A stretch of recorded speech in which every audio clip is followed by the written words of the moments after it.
Welcome to Gone Phishing, a show diving into cybersecurity threats that surround our highly connected lives. Every human is different. Every person has unique vulnerabilities that expose them to potentially successful social engineering. On this show, we'll discuss human vulnerability and how it relates to unique individuals. I'm Connor Swalm, CEO of Phin Security, and welcome to Gone Phishing.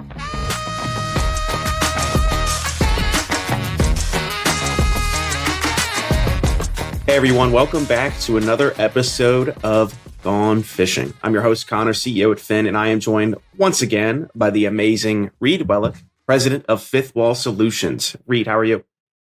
Hey, Connor, I'm doing well, man. It's good to be here. Just well? I'm doing, what day is today? Friday. So actually, I'm doing much better now that I put that together. When you're a little tired, you hit Friday. That's good news. So yeah, I'm doing good. Reid just discovered that it was indeed Friday. Yes. So for those of you who haven't watched the previous episode that we did with Reid, we talked about cyber insurance, some of the changes that the industry's seen over the last few years, where it might be going in the next couple of years, and also how to get some understanding of what the heck is cyber insurance, why do I need it, and what's going on. Because a lot of people ask me questions about cyber insurance. Not only does it have that super scary word cyber in it, it also has the equally terrifying word insurance in it. So it usually scares people into just ignoring it a lot of the time. But today we're talking about something completely different. We're talking about sales process. How much clients should impact that? How much should we listen, or how much should we, I don't know, wag the finger, tell them? Yeah. I don't know. What did you mean by this, Reid? So, when you were gracious enough to ask me to join, and I was trying to think of some things that we could talk about, Connor, you and I at a personal level have, I think, really connected around building, right? We're building something. And I think there's a lot of ways to do that, right? And there's certainly, there are definitely wrong ways, but I don't know if there's exactly always going to be that right way. And we had to build our process in a pretty unique way because we were coming out of a different industry. You were building something, purpose built for an industry, right? As you were coming up. So that's kind of the nature of the question, because I think we've done it one way that I think we did it a good way, right? But we came out of a different industry to do it, right? So we weren't a startup per se. We were already established organization, but we had a startup business movement that we were trying to create, and that was in the MSP channel. You created a new line of business in an already well-entrenched organization. Yeah, say that. Awesome. Yeah. We invented the company out of thin air. Snapped our fingers and poof, it existed for a little bit. I didn't know if it existed for quite some time, but it does exist now. I can confirm that. Which I got to give you kudos to, man. Like, you've done a phenomenal job, and it's been really exciting to watch. It's this is my advice. So I guess this is more of a life advice podcast episode for those of you. If you want, I'd encourage you, if you don't want life advice or business advice, you might want to go to the next episode where we'll talk about something educational as well.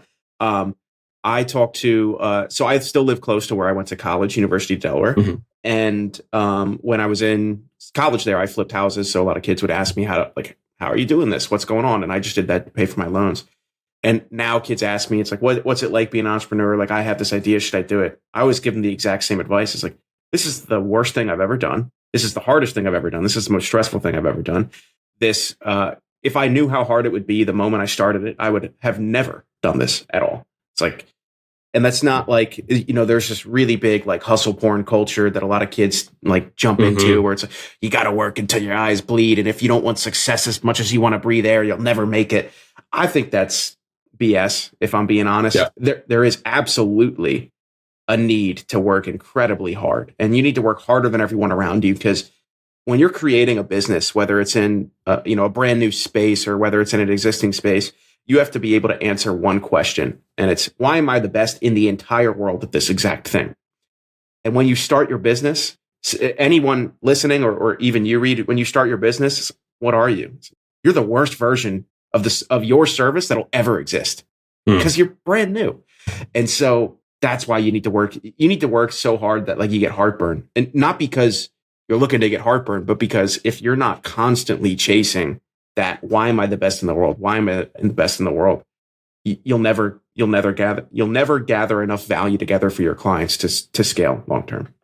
Well, let me add to that, because I think if we're just going to deviate off the topic, I'm going to deviate, right? And that's if you're going to do this, I think the whole working. I agree with you. I'm a bit older, right? We've already established that earlier, right? When you asked me if I was around whenever TVs went to color. Anyway, but my observation is, I love work ethic is so important. People to understand that you do need to work hard and you do need to apply yourself. But there's a missing component that I see in the culture today, and that's like you have to be passionate. Right? Yeah. You have to actually have a level of belief, and the drive has to come from you on what you're building. What will be a byproduct of that is you will work hard. If you're passionate about it, right? Truly passionate about what you're creating. So if you're trying to create a company and you truly believe in what you're doing, the byproduct of that should be that you are working tremendously hard to do that. If you don't have the passion and you don't actually have something that's innate in you that's pushing that, then you are just working hard to work hard, right? And again, as you get a little bit older, you'll realize time is, it's your most precious commodity.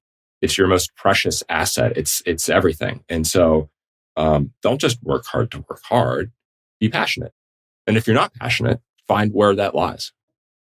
I always go back to an experience I had studying math in college. One day, home on break, and my dad comes by the kitchen table. I'm studying math. He goes, "Oh, did you have fun this week?"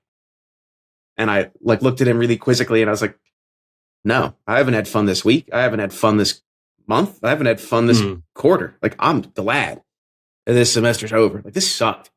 He goes, "Oh, why do you do any of this? Why did you do any of this then?" And I was like, I said it wasn't fun. I didn't say it wasn't the most fulfilling thing I've done so far. It's like that. You get incredible amounts of fulfillment. It's not fun all the time. Frankly, it's fun very little of the time, but it's always fulfilling.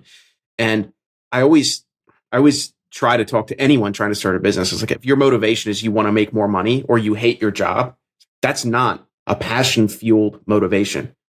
That's you want to have some level of fun. You're not chasing fulfillment. Like when it came to starting Phin, it wasn't I hate my job and I don't want to go get one.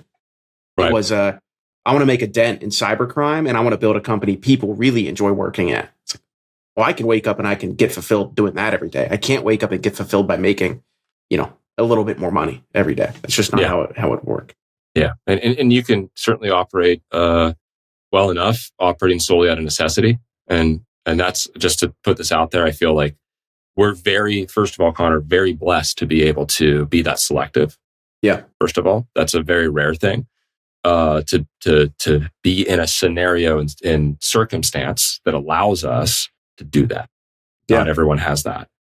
But yeah, there's probably a version of this that you could take everywhere, as far as like what you're doing, what you're building, right? If it's solely around income or it's solely around, the need, try to find a way to maybe look at that differently, to say like, if is there something I can be doing that does provide fulfillment? But, and I had something that I was actually going to be able to curve it right back into the topic at hand. And then I lost it. I was right there. I swear. I was right there. I can go right back to sales process. So, a great entrepreneur, CEO, founder of many companies always told me the following thing, is if you build too much for the future, you're going to sacrifice your present. But if you build too much for the present, you're going to sacrifice your future. And the way that they explained that to me was essentially, it's like, there's a certain amount of your clients will tell you exactly what they want to buy, and you should build exactly that. Like, it is a gift for somebody to get on a phone call with you, spend their time and say, yeah, if you had that, I'd buy it. It's like, that's when your ears should perk up. That's when you should begin building. It's like, all right, I don't have that. You said you'd buy it. If I build it, will you buy it? Reconfirm that, go build it, go test that out. But if that's the only way you end up making decisions as to what your company ends up evolving into or what your service ends up evolving into that you're selling, you'll never break into a new industry. You'll never break into new value, because at the end of the day, I found that the people who are motivated by the fulfillment they get from building something cool that they get a lot of value out of is they have this imagination that others lack. It's not that other people aren't imaginative. It's that these people are way over the top. It's like, hey, this isn't done. This has not been done in human history before, but I think I could build something that'll do that. Let me try. That is a insane thought to have. And usually those people just don't even stop to think about it. They're like, all right, we're going to go do it. It's like, wait a second. Do you realize how insane that is? And they're like, nope, we're doing it anyway. So. Yeah, I really like that quote because I think that I kind of learned that the hard way back when. This was 2 companies ago, right? And it was one of those things where you kind of lose sight of the bigger picture, because if you just gain the feedback of the few that you're working with, what you're truly getting is their own insight based off of their experience and what they're looking for. We all are different, right? In terms of what we're looking for, what we want. And I know that can that could shape something to be exactly what it is that you need to create, but it also may have just created something for the few, and you haven't been able to generalize that across the many, right? So you get enough, and we did this when we were trying to break into the channel. I had basically the same narrative anytime I would talk to an MSP is like, hey, I am going to call a spade a spade. I am an insurance guy trying to talk to you who's in a different channel. So I would like to tell you what it is that I'm thinking or what we're doing, but then I would like to give you the power to call my baby ugly, right? Yeah. Like, let's just put all the cards on the table here. I don't think like, if we're going to be partners, you're going to be my favorite partner if you're actually not that nice to me in a way, right? Because you're telling me what I need to hear, rather than what you think I want to hear. And I think that was a big piece of it for us is like, it was almost a cultural thing. We wanted to make sure that our clients, our partners got, a good sense of what it is that we were doing, but then also enough freedom to give us that input. It's up to us then how we use that input, but it's really important that you create that that ecosystem of trust and communication, right? Yeah. To piggyback on that, there's a friend of mine who gave me some great leadership advice, and it applies to how you should build your entire company. And it's if you really want to figure out what somebody thinks and what they really want to tell you, but social niceties and other cultural differences get in the way, you need to ask them exactly 4 questions. What do you think? Tell me more. Tell me more. Tell me more. And like, and that's, he did it 5 times, right? He has 5 fingers on one hand. He's like, and I've only stopped because I have no more fingers on this hand. If I had 6 fingers because of some genetic, I'm like genetically predisposed to it. He's like, I'd ask it one more time too. And the point that I'd like to drive home for everyone listening or watching is if you don't give your employees, if you don't give your clients, if you don't give the public, if you don't give people the space where they feel like they can give you honest feedback and you're not just going to lash back out and you're not going to criticize them for that, but you're actually going to internalize it and understand, are these people right or are these people wrong? Trust me, there is no shortage of advice people will give you. Mm-hmm. You have to have this like internal metronome constantly swinging back and forth of, is this the right or the wrong advice to get at this point in time? But you have to receive it all in the same way or people will stop giving you their honest opinions. I like that a lot. And it you're setting the stage and opening it up, for folks to actually, it's one thing to have an opinion and then feel okay to share it. But when you're almost kind of like pressed in a way, it's like, no, please, I'm asking for it. You're going to actually get the candor. Yeah. Finally. That's one thing I've always tried to drive home with all of my relationships that I have, personal, professional, spiritual, whatever, any relationship is like, if you have an opinion that you believe to be the truth, you need to, like, you owe it to me. It's like, you're not doing something for yourself. You're doing it for me to share it with me, because then we can both have a conversation about it. Then I can understand your point of view. And then it gives me the opportunity to assimilate that into my beliefs. But if you pull that back, you're robbing me of that. Like, you're basically robbing me of growth. That's the way I've always tried to phrase it is, you're not only robbing me, you're robbing everyone else around you. If this needs to get shared with a group of people, you're robbing everybody from the benefit of your opinion. And one last thing to add to that is I've learned is, while you can get, if I'm talking to a salesperson who has, kind of your stereotypical sales DNA, right? But the extroversion, the things that the communication skills, like that's a lot easier to get someone to get to a level of candor and to be able to articulate those things. But not everyone has that. And there's also kind of understanding your audience and who you're talking to say like, generally speaking, are they in a place that they feel like not only they can say it, but they know how to say it? And that's, I think, a big piece of it as well. That was a big learning lesson for me. That is the truth. One of the things I've learned specifically about, MSP folk is they're incredibly technical. Communication skills, there's a little bit left to be desired. And they're often afraid of the public opinion because they've been chastised or bullied or some variation of they don't have this confidence to share it. And you really need to be intentional and consistent with, no, I really want this. Right. I'm not here to bother you. I'm not here to make fun of you. I'm not here to shout down your opinion. I'm asking you what you think because I want to know what that is. Not what you think I want. I want to know what you want. But it's an intentional thing every day. And sometimes, communication skills don't come easy. They're hard to gather. And then they take every day. You got to work on them in order to keep them up.